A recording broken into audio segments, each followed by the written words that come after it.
Bonjour tout le monde et bienvenue dans cette capsule sur les dérivés des fonctions exponentielles. Donc, allons-y directement. Dérivés des fonctions exponentielles, je vous donne directement la formule de la dérivée. Donc, quand on a une fonction exponentielle comme a à la x, la variable c'est à l'exposant, quand on dérive ça, ça va redonner a à la x fois ln de a. Que la base soit n'importe quoi, c'est ça que ça va donner. Donc, par exemple, si je regarde le premier exemple a, je vous dis de trouver la dérivée de 7 à la x. Bien, tout simplement, on regarde dans la dérivée en haut, dans l'encadré, c'est juste qu'à la place du a, on a 7. Donc, on a fixé la constante ici. Donc, ça veut dire que la dérivée de 7 à la x va tout simplement être 7 à la x ln de 7. C'est pas plus compliqué que ça, c'est une autre formule à utiliser. Normalement, à ce stade-ci, je vous montrerai d'où vient cette équation-là en faisant la preuve, en utilisant la définition de la dérivée avec limite de h tend vers 0 de f de x plus h moins f de x sur h. À l'intérieur de ça, il y a certaines choses qu'il faut qu'il soit expliquées. Ici, on va sauter ça, on va sauter la preuve. Étant donné la situation, on coupe dans l'extra. Vous allez faire des preuves de plus en plus, donc vous allez avoir le temps de développer cette compétence-là. Je peux l'en dire dans les cours d'après, si vous faites calcul intégral, dépendamment des cours que vous faites après en mathématiques. Mais si vous voulez vous pouvez regarder vite fait, à la page 336 de votre manuel, il y a la preuve de pourquoi est-ce que ça donne ça. Mais nous, on va l'utiliser tout simplement. Donc, on peut maintenant utiliser ça, mais tout seul, vous voyez, c'est pas très compliqué, c'est juste de voir c'est quoi la base. Mais évidemment, ça peut être mélangé avec les autres formules qu'on a vues auparavant. Donc, si on regarde le b ici, on a une division. Et dans la division, le numérateur, c'est une fonction exponentielle, c'est 4 à la x. Donc, il faut vraiment faire la distinction entre le 4 à la x et le x à la 4. C'est pour ça que dans le rappel, là, juste bien comprendre que la fonction exponentielle, la constante est à la base et que l'exposant, c'est la variable. Donc, on y va. Il faut marquer aussi c'est quoi l'opération la plus extérieure. Si j'avais, mettons, à mettre 2 dans cette fonction-là, je ferais 4 à la 2, je ferais 2 à la 4 et après, je ferais la division. Donc, la dernière opération que je ferais, c'est la division. C'est donc celle-là qu'il faut dériver en premier. Il faut commencer, si on veut, par l'extérieur et se rendre vers l'intérieur. Donc ici, si je dérive premièrement la division, il faut que j'utilise la formule du quotient ou de la division.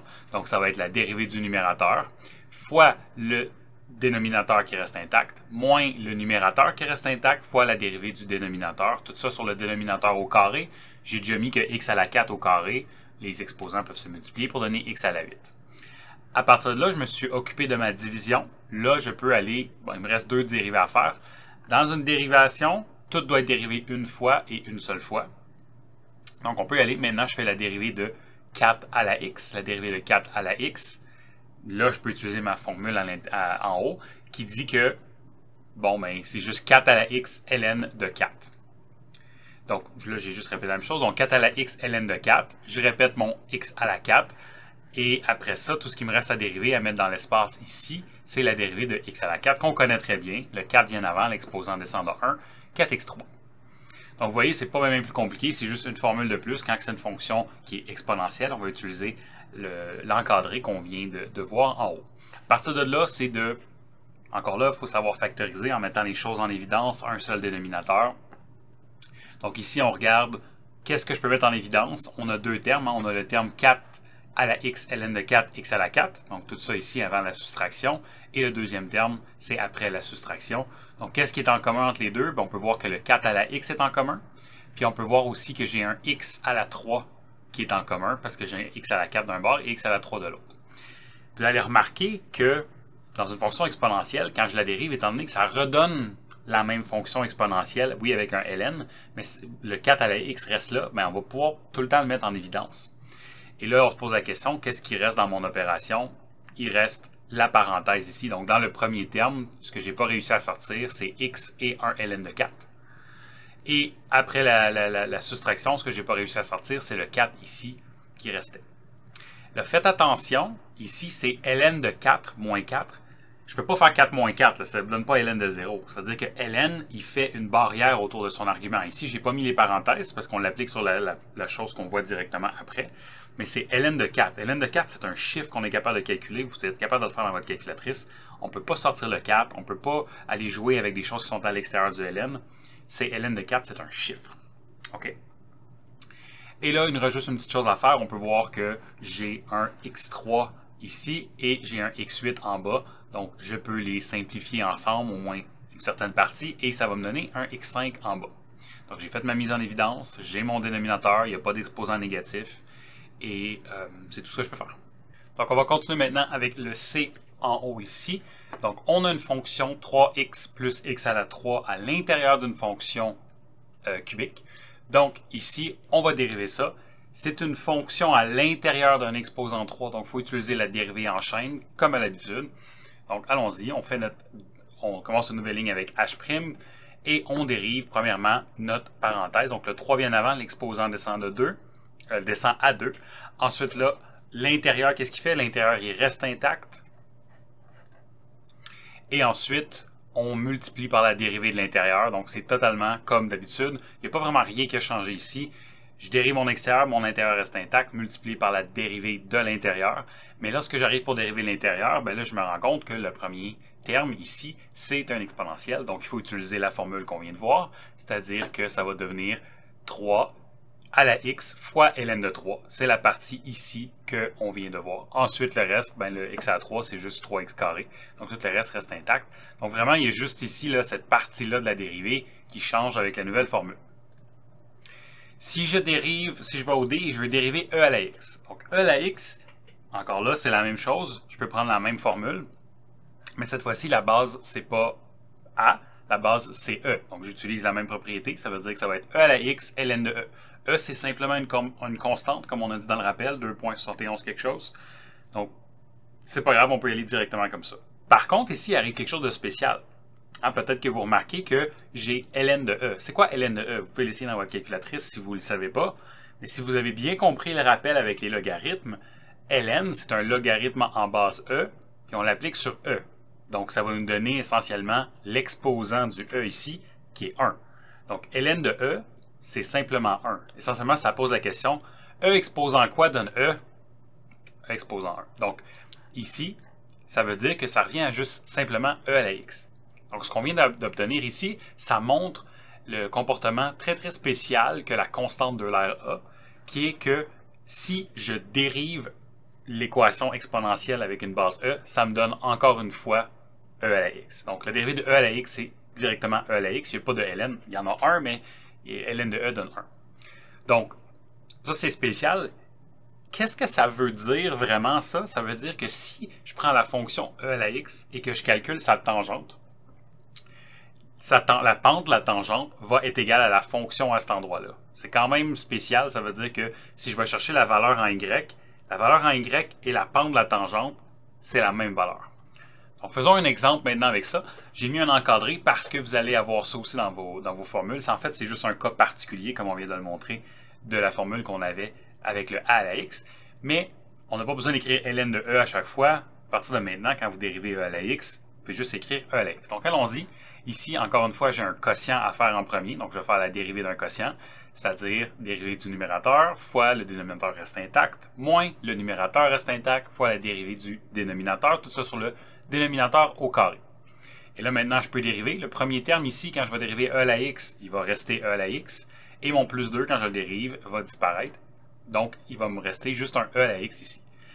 À la deuxième dérivée ici, le e à la x, ben, quand je le dérive, il reste juste e à la x. Donc, vous voyez, ça va nous donner ça ici. Ensuite de ça, ben là, j'ai des simplifications que je peux faire. Je peux multiplier mon e à la x fois mon e à la x. Donc, c'est comme si j'avais e à la x au carré. Ou si on veut, e à la 2x. Donc, ça, c'est des propriétés des exposants. C'est pour ça que c'était important là, de bien connaître ça, de bien être à l'aise sur comment que ça se passe. Mais essentiellement, si les deux ont la même base, les exposants s'additionnent. On peut le voir comme ça, les exposants s'additionnent. Donc, x plus x donne 2x. Pour la deuxième partie ici, ce que j'ai fait, c'est que j'ai juste distribué le e à la x. Encore là, e à la x fois e à la x, les exposants s'additionnent, ça va donner e à la 2x. Et l'autre partie, e à la x fois 2, va me donner 2e à la x. Par contre, il y a un négatif en avant qui se développe aussi sur la parenthèse. C'est pour ça qu'on va avoir le signe négatif ici. Et là, vous voyez qu'il y a des choses qui s'annulent. Et tout ça mis ensemble me donne moins 2e à la x. Parce que les deux premiers termes s'annulent. Et je peux écrire ça de cette façon-là ici, parce que j'ai un e à la x au carré qui est en bas, et j'en ai un qui est en haut, donc je peux en annuler un en haut avec un de ceux-là qui sont en bas, et j'arrive à moins 2 sur e à la x. Et ça, c'est ma réponse finale. Donc maintenant, on va, encore là, on fait juste pratiquer les dérivées de fonctions avec ces deux nouvelles formules-là, qui vraiment, c'est une seule formule. C'est juste comme je viens de dire, la base E, c'est un cas particulier. Mais là, cette fois-ci, on va faire des fonctions composées. On a déjà fait essentiellement, mais on n'avait pas des fonctions composées avec une fonction à l'intérieur d'un exponentiel. On avait fait l'exponentielle à l'intérieur d'une autre fonction. Mais qu'est-ce qui arrive si l'exposant, j'ai pas juste x, j'ai plutôt une fonction. Donc, par exemple, dans le A ici, j'ai pas de 3 à la x. Vous voyez que le x a été remplacé par une fonction. Bien, les mêmes principes de dérivée de fonctions composées s'appliquent, c'est-à-dire qu'est-ce qu'on disait? On disait on dérive l'extérieur, on laisse l'intérieur intact, on multiplie par la dérivée de l'intérieur. C'est la même chose, mais quand vous voyez que l'exposant, c'est pas un x tout seul, ça veut dire que ce qui a remplacé le x, c'est ça notre intérieur, et notre exponentielle correspond à notre extérieur dans ce cas-ci. Donc, quand que je dérive ça, je vais dériver l'extérieur en premier, comme que je fais d'habitude, qui dans ce cas-ci est mon exponentielle. C'est quoi la dérivée d'un exponentiel? On vient de la voir avec le a ici, donc ça veut dire que si ça avait été 3 à la x, ça aurait été 3 à la x ln de a. Mais là maintenant, l'encadré rouge que j'ai mis ici, c'est maintenant mon intérieur. Donc ça veut dire que je vais dériver mon extérieur avec mon intérieur qui reste intact, hein, comme d'habitude. Donc mon exposant va rester le même. Et ensuite, il faut que je multiplie par la dérivée de mon intérieur, qui est ce qui est à mon exposant. Donc, vous voyez, les encadrés rouges ici correspondent à ma fonction intérieure. J'ai dérivé mon extérieur comme si rien n'était. Donc, vous voyez que si l'encadré rouge, je l'avais remplacé par x, ça ici, ça aurait été la dérivée de 3 à la x, tout simplement. Et je multiplie par la dérivée de l'intérieur en laissant l'intérieur intact. Okay? Donc, c'est un petit peu mélangeant parce que l'intérieur de la fonction, c'est l'exposant et non pas, il n'y a pas une parenthèse comme qu'on voit d'habitude. Donc, il faut juste s'habituer le cerveau dans ce sens-là, mais essentiellement, ce qui est à l'exposant, c'est ma fonction intérieure dans ma dérivée en chaîne. Donc, mais rendu là, ben c'est rendu assez simple, donc je dérive juste cette partie de la fonction-là. La dérivée de x carré plus 3x, c'est 2x plus 3, et je suis arrivé à ma dérivée. Donc, si vous comprenez un peu le principe, je vous conseille de faire pause, peut-être essayer le B pour voir. Vous voyez que en fait, c'est une multiplication ici, mais à l'intérieur de mon exponentielle, j'ai pas juste x, j'ai 2x. Donc, ça va faire une différence. Une chose que vous pouvez remarquer tout de suite, là, si je reviens au a, c'est que l'intérieur de l'exposant ne va pas changer. La dérivée ne va jamais modifier qu'est-ce qu'il y a à l'exposant dans une fonction exponentielle. La fonction va rester la même. OK? Donc, allons-y avec le g, faire un autre exemple. Donc, premièrement, comme j'ai dit, c'est un produit ici, fait qu'il faut que je m'occupe du produit en premier. Dérivée du premier fois le deuxième reste intact, plus le premier reste intact, dérivée du deuxième. Donc, tout ce qui va changer ici qu'on vient de voir, c'est la dérivée de cette partie-là ici, du deuxième. Donc, allons-y. Le x plus 1, quand je le dérive, devient juste 1. Hein, ça fait juste disparaître, il devient 1. Donc, ça va faire que ça va rester juste e à la 2x. Ensuite, mon x plus 1 reste là. Et la dérivée de e à la 2x, c'est e à la 2x. Ah, c'est ça qu'on a dit tantôt. La dérivée de e à la x, c'est e à la x. Donc, la dérivée de e à la 2x, c'est e à la 2x. Pas tout à fait, hein? Il manque quelque chose. Je ne peux pas juste dire que c'est exactement la même chose. Parce que là, qu'est-ce que j'ai fait? J'ai dérivé mon extérieur. Ce qui est étrange, c'est que le e à la x, quand je le dérive, il reste la même chose. Fait que même si je dérive l'extérieur, je vais juste répéter la même fonction. Hein, si ça avait été une base 7, bon, on aurait eu un ln de 7 qui aurait apparu à ce moment-ci. Mais là, il n'y en a pas parce que la base, c'est e. Par contre, je n'ai pas dérivé l'intérieur. Hein?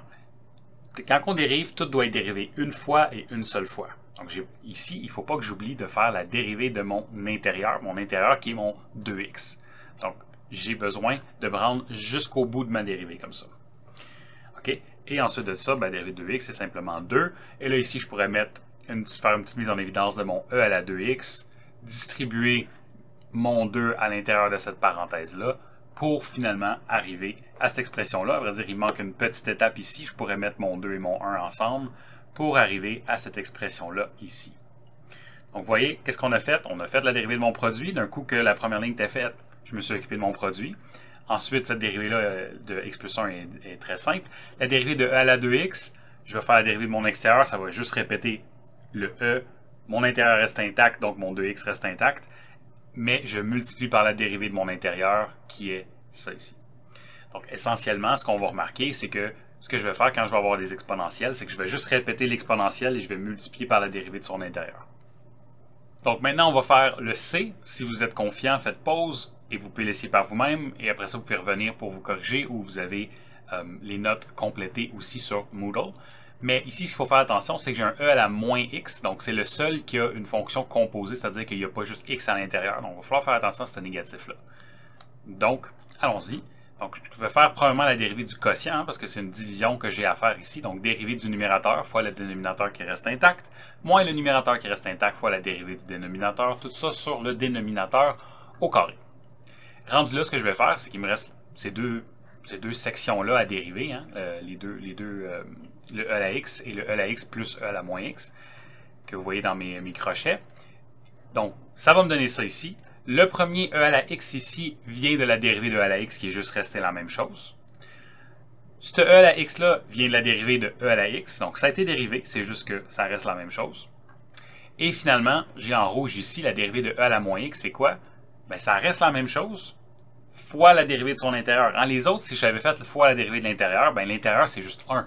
Donc c'est pour ça qu'on ne l'écrit pas. Mais là ici, la dérivée de l'intérieur, c'est pas juste 1, c'est moins 1. Donc c'est pour ça qu'on va avoir le changement de signe que vous voyez ici arriver entre les deux exponentielles. OK. D'un coup qu'on est là, tout ce qu'il nous reste à faire, c'est distribuer nos parenthèses et simplifier ce qu'on est capable de simplifier. Donc ici, j'ai distribué mon e à la x sur mes parenthèses. Comme j'ai dit, vu qu'ils ont la même base, les exposants s'additionnent. Donc ici, les deux premiers vont donner e à la 2x, parce que x plus x donne 2x. Le deuxième, ici, quand je vais distribuer e à la x à l'intérieur, mes exposants s'additionnent. Donc ça va donner x moins x. Donc, on va arriver à e à la 0, et e à la 0, ça vaut 1. OK, donc la distribution ici me dit que ça vaut 1. Et vous pouvez faire le même principe après pour le deuxième. Faites attention à vos négatifs. Le négatif se distribue aussi aux deux endroits. C'est pour ça que mon 1 devient positif ici. Et d'un coup que j'ai ça, je peux voir que j'ai e à la 2x moins e à la 2x qui s'annulent ensemble. Et je vais arriver ici avec un 2 qui me reste tout simplement à l'exposant. Essentiellement, c'est ça pour les dérivées de fonctions exponentielles. Il n'y a pas vraiment rien de plus que ça. C'est de savoir utiliser ces formules-là avec les autres qu'on a déjà vues, comment que ça se comporte avec le reste. Des fois, ce qui cause le plus de problèmes, c'est comment on réagit avec une composition d'une fonction à l'intérieur d'un exponentiel qui correspond à avoir un exposant qui n'est pas juste x. Donc, si vous avez bien compris la dernière page, vous êtes en business. Là, je vais faire deux petits exemples qui relient avec d'autres matières qu'on a vues. Il faut comprendre que tout ça, ça vit avec tout ce qu'on a bâti dans le passé. Ça veut dire qu'on peut faire de l'analyse de fonctions avec ça. Et on va en faire.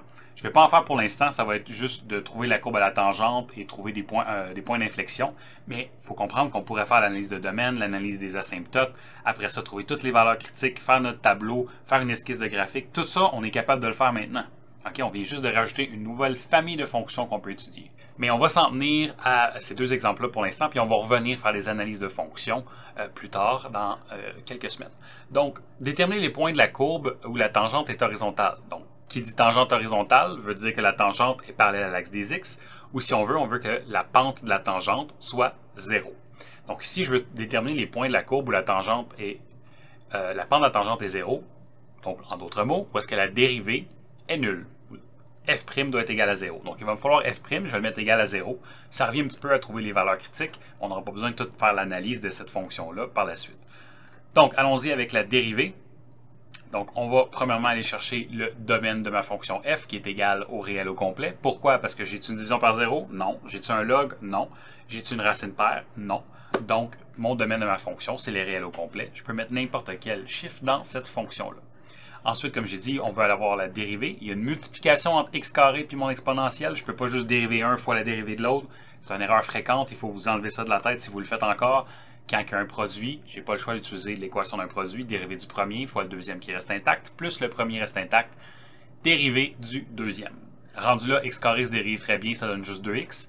Et c'est cette dérivée-là ici, que l'exponentielle, qui est nouvelle. Donc la première me donne 2x, e à la moins 2x. Donc essentiellement, cette première partie-là est dérivée. Mon x carré va simplement se répéter. Et ça va être quoi la dérivée de e à la moins 2x? Bien, vu que c'est un exponentiel en base e, mon e à la moins 2x va se répéter, mais il va falloir que je multiplie par la dérivée de l'intérieur. Donc la dérivée de l'intérieur ici, ça va être ça ici, qui est simplement donc moins 2. Si vous voulez aller directement vers, puis écrire moins 2, c'est correct, vous n'avez pas toujours besoin de m'écrire dérivée de l'intérieur, tant que je vois bien la dérivée de où elle vient. Donc, ensuite de ça, on pourrait faire quelques mises en évidence. Comme j'ai dit tantôt, à cause que mon exponentiel en base E, quand je le dérive, je vais avoir encore un exponentiel en base E dans mes deux termes, bien, je vais pouvoir le mettre en évidence. Donc ici, vous voyez, j'ai un E à la 2x, je peux mettre en évidence dans les deux endroits. Quoi d'autre que je peux mettre en évidence? Bien, les deux, ils ont un x, hein, lui un x, puis lui un x carré, et lui un 2, et lui aussi il a un 2, bon, c'est un moins 2, mais on va pouvoir mettre 2 en évidence. Ce qui veut dire que je vais pouvoir mettre 2x, E à la moins 2x en évidence, et on peut aller chercher qu'est-ce qui manque. Dans le premier terme, j'ai réussi à aller tout chercher, et dans le deuxième terme, il y a le négatif que je n'ai pas été chercher, et 1 dx. Donc il me reste moins x. Et d'un coup, je suis là, c'est factorisé le plus possible, donc je vais avoir trouvé la solution pour c'est quoi ma dérivée. Par contre, la question, c'est pas juste la dérivée ici, c'est trouver l'endroit où la tangente est horizontale, donc il faut regarder à quel moment cette dérivée-là est égale à 0.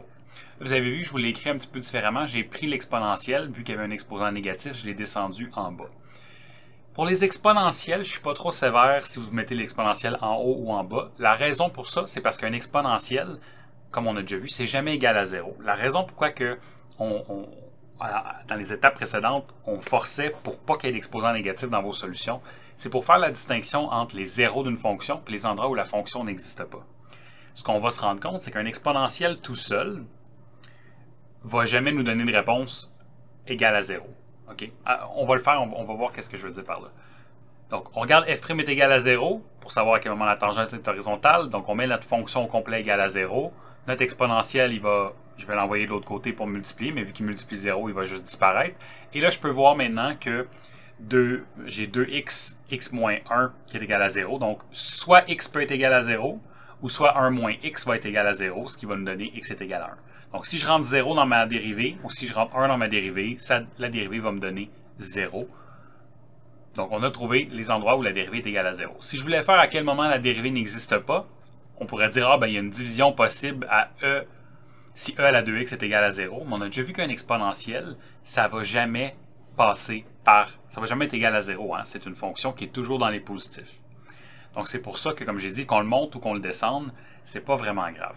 Donc, ici, on peut terminer en disant que la tangente à la courbe est horizontale au point x égale à 0 et x est égal à 1. Donc, c'est les deux valeurs qu'on vient de trouver ici. Donc, ici, on fait un dernier exemple sur la fonction exponentielle. Donc, déterminer les points d'inflexion de la fonction que vous voyez en haut. Qui dit point d'inflexion parle de deuxième dérivée, parle de changement de concavité. Donc, il va falloir chercher la deuxième dérivée, regarder à quel moment que j'ai un changement vers le plus ou le moins vers le plus, pour être capable de dire qu'il y a eu un changement de concavité, donc un point d'inflexion. Donc, première chose qu'il va nous falloir, c'est la deuxième dérivée. C'est toujours une bonne idée de se poser la question, ça va être quoi le domaine? Ici, encore là, pas de division par zéro, pas de racine paire, pas de log. Donc, le domaine va être les réels. Je fais ma dérivée. Donc, la dérivée de ça va être la dérivée de mon exponentielle. La plus extérieure, c'est ça. Bien, la dérivée de e à la x, c'est e à la x, avec mon intérieur qui reste intact. Mon intérieur ici, c'est le moins x carré. Mais il ne faut pas que j'oublie de multiplier aussi par la dérivée de mon intérieur. Et ça va me donner, la dérivée de mon intérieur, c'est moins 2x ici. D'un coup, j'ai ça. Bon, moi, je l'ai réécrit juste parce que j'aime ça mettre mes constantes en avant, puis mettre mes x en avant le plus possible. Mais vous aurez pu très bien travailler avec ce qu'on avait déjà décrit ici. J'ai juste tendance à mettre mon moins 2x en avant. D'un coup que je suis là, ben, il va falloir que je trouve les points d'inflexion. Donc, il faut que je dérive une deuxième fois. Je n'ai pas vraiment besoin de faire une analyse de f' ici parce qu'on parle juste de points d'inflexion. Donc, on va aller chercher c'est quoi f''. Donc, on veut dériver cette fonction-là, que vous ayez pris une ou l'autre, ça ne changera rien. Ce qui est important de comprendre, bon, il y a une constante. La constante, je peux la mettre en avant quand on dérive. Si la constante est tout seul dans un terme, voulant dire, mettons, si j'avais plus 7 à la fin quand je la dérive, oui, ça disparaît, c'est vrai. Par contre, une constante qui multiplie quelque chose, si elle multiplie une fonction, bien, il va falloir la traîner dans la dérivée, mais on peut la mettre juste en avant. Par exemple, la dérivée de 3x carré, ben, le 3 reste en avant, puis on multiplie par la dérivée de x carré, donc même principe. Donc, on a le moins 2 qui vient en avant, et après ça, il me reste juste à dériver ça. Ici, j'ai un produit entre les deux, donc je n'ai pas le choix d'utiliser la règle du produit. Donc, allons-y. La dérivée du premier fois le deuxième reste intact, plus le premier reste intact, dérivée du deuxième. Le premier, la dérivée de x, ben, c'est simplement 1. Et le deuxième, ben là, on l'a déjà trouvé. Hein? Ça, c'est la dérivée qu'on a faite tantôt. C'était notre fonction de départ. Donc, on pourrait utiliser notre réponse qu'on a déjà trouvée ici. Donc, je vais juste utiliser la même réponse et je vais le rentrer dans cette partie-là de l'opération. Donc le point 2 répété, le x est disparu parce que la dérivée de x donne 1. Mon x, je l'ai répété ici, et la dérivée de ça, c'est la réponse qu'on a trouvée déjà juste en haut. D'un coup qu'on est là, ce que je peux faire, c'est que je peux mettre en évidence. Ici, vous voyez que dans le premier terme, j'ai e à la moins x carré, et ici, j'ai aussi e à la moins x carré. Oui, j'ai une parenthèse ici, là, mais c'est quand même multiplié. Donc, toute cette partie-là, ici, là, à droite, est multipliée. Donc, j'ai mis en évidence e à la moins x carré, et ça m'a donné ça ici. Et comme j'ai fait tantôt, j'ai pris mon exposant, vu que mon e était négatif ici, je l'ai descendu en bas pour qu'il devienne positif. Cette étape-là, à cause que c'est un exponentiel, comme j'ai dit, ça ne me dérange pas si vous ne le descendez pas, ça ne va pas changer vraiment votre calcul. Une autre manière de l'écrire, j'ai juste rentré le négatif ici à l'intérieur, ce qui a inversé mes deux termes. Mais n'importe quelle de ces, essentiellement n'importe quelle de ces trois expressions-là ici, là, j'accepte, il n'y a aucun problème. Si jamais vous n'avez pas compris là, ma mise en évidence ici à cause des parenthèses, ce que vous pouvez faire, c'est juste débarrasser de cette parenthèse-là. Ça va, vous devrez arriver à la même réponse. Donc maintenant, on nous demandait de trouver les points d'inflexion. Donc il faut trouver les valeurs critiques de f'. Donc il faut trouver à quel moment f'' est égal à 0, puis à quel moment f'' n'existe pas. Là, il y a une petite erreur ici, là, il devrait y avoir deux primes. Là. On peut peut-être en rajouter un. Donc il faut regarder à quel moment la deuxième dérivée est égale à 0. Donc j'ai pris ma fonction, j'ai pris celle-là dans ce cas-ci, et je l'ai mis égal à 0. Encore une fois, ça veut dire que je peux envoyer mon exponentiel de l'autre côté. Et ici, on peut isoler, hein, mon moins 2 s'en va. Donc essentiellement, en faisant un petit peu d'algèbre, vous allez arriver à x carré est égal à 1/2. Ce qui veut dire que vous allez prendre la racine des deux côtés. Ça va donc vous donner que x est égal à plus ou moins racine de 1/2. OK, donc là, l'algèbre à faire, là, je sais que je vais vite. Je prends pour acquis que vous l'avez essayé avant, ou vous pouvez faire pause si vous voulez l'essayer par vous-même. Mais tout ça, évidemment, vous l'avez aussi déjà écrit dans les notes complétées. À quel moment f'', n'oubliez pas, là, il y a un deuxième prime ici, n'existe pas, ben, ça va être si mon dénominateur est égal à 0. Et là, c'est ce que je vous disais tantôt. Ce qui arrive quand vous mettez un exponentiel égal à 0, il va toujours arriver que vous allez vouloir mettre l'exponentiel de l'autre côté sous forme de log, comme on a fait dans le rappel, et que la base soit n'importe quoi, vous êtes en train de faire log de 0. Ben, log de 0, ça n'existe pas. On n'est pas capable de le calculer, donc c'est jamais égal à 0 un exponentiel, comme je disais tantôt. Donc, que vous le mettez en haut, que vous faites cette résolution-là dans f'' égale à 0, puis que vous arrivez à un exponentiel qui ne donne jamais 0, ou que vous le mettez dans la partie n'existe pas, ça ne change rien à votre résolution. Mais c'est une bonne habitude de se débarrasser des exposants négatifs quand même. Ensuite de ça, vu qu'on a plus ou moins racine de 1/2, il faut faire attention, c'est pas parce que c'est une valeur critique que nécessairement il va y avoir un changement de concavité. C'est rare, mais ça existe d'avoir quelque chose qui est, disons, concave vers le haut, puis il y a une deuxième dérivée qui est égale à 0, et c'est encore concave vers le haut après. OK? Donc, ici, il faut prendre le temps de quand même prouver qu'effectivement, il y a un changement de concavité. Donc, la meilleure manière, c'est de faire le tableau, comme on a déjà vu, et de voir qu'effectivement, la deuxième dérivée passe de positif à négatif, ce qui veut dire que j'ai un point d'inflexion, et de négatif à positif à racine de 1/2, encore là, qui a un point d'inflexion. Donc, on peut aller chercher les valeurs en y ici. Les valeurs en y sont e à la moins 1/2, ce qui veut dire que mon point d'inflexion, je rappelle qu'un point d'inflexion veut dire que, à cause ça dit point, une coordonnée x et une coordonnée y. Donc ici, on peut aller chercher le point moins racine de 1/2, e à la moins 1/2, qui me donne le premier point, et le deuxième point va être racine de 1/2, e à la moins 1/2. Donc ça, c'est mes deux points d'inflexion dans ma fonction avec l'exponentielle. Donc tout ça ici, c'était juste vraiment les deux seuls endroits où on a eu quelque chose de nouveau. C'est quand on a fait la première étape en haut ici, on a fait la dérivée d'un exponentiel et on a refait une dérivée d'un exponentiel à cet endroit-là ici. Mais vraiment, le reste, c'est juste dérive deux fois, cherche les points d'inflexion en regardant le changement de concavité. Pas vraiment de nouvelle matière. Il faut juste savoir à dériver en utilisant ces équations-là. Donc, j'espère que ça l'a bien été. Ici, c'est tout pour la dérivée de l'exponentielle. On rajoute une formule. Et à cette étape-ci, on va faire ça de plus en plus. Mon prochain vidéo, ça va être essentiellement ça, mais avec des logarithmes. C'est quoi les formules de dérivation d'un logarithme? Et ça va être tout pour la semaine. Donc, je vous souhaite bon travail. Vous allez avoir quelques exercices sur les exponentielles. Vous pouvez essayer ça un petit peu. Et après, vous lancer dans les dérivées des logarithmes. Donc, parfait. Et je vous souhaite un bon travail.